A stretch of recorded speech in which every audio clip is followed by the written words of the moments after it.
on later events.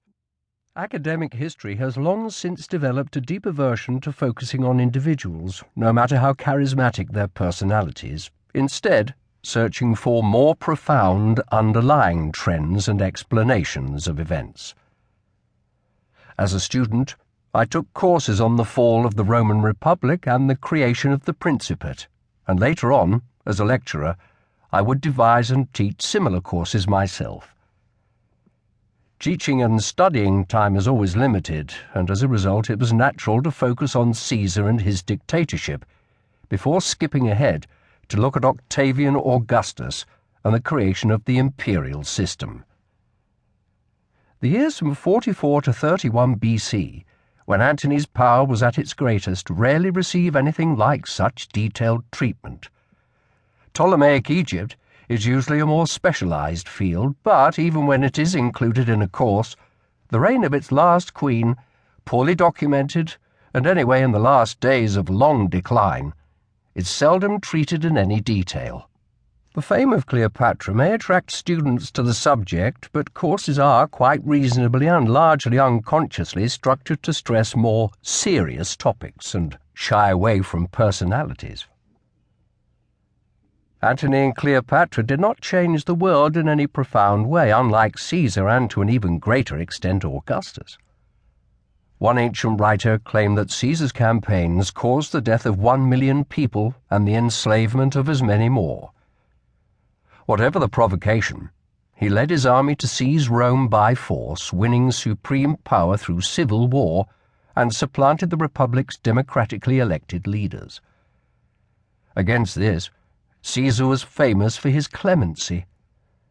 Throughout his career he championed social reform and aid to the poor in Rome, as well as trying to protect the rights of people in the provinces. Although he made himself dictator, his rule was generally benevolent, and his measures sensible, dealing with long-neglected problems.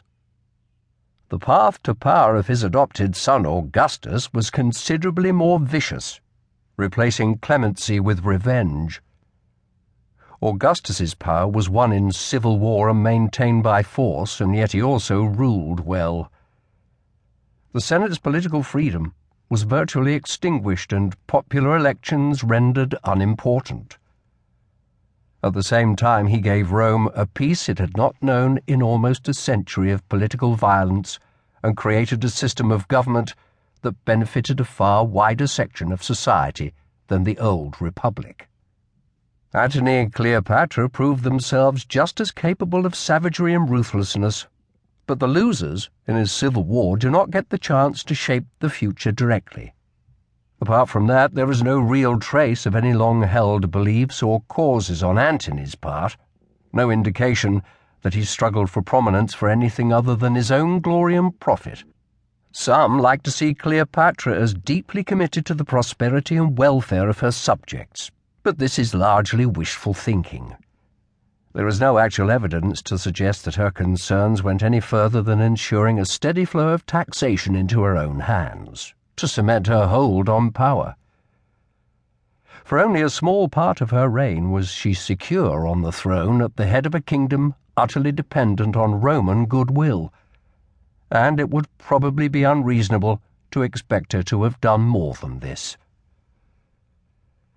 Julius Caesar was highly successful. He was also highly talented across a remarkable range of activities.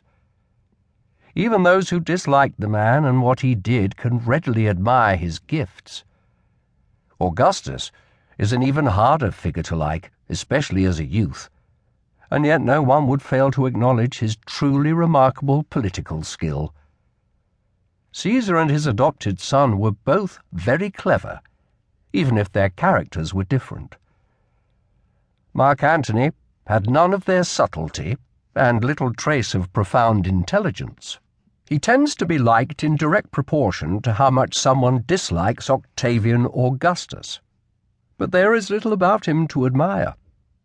Instead, fictional portrayals have reinforced the propaganda of the 30s BC, contrasting Antony, the bluff, passionate and simple soldier, with Octavian, seen as a cold-blooded, cowardly and scheming political operator.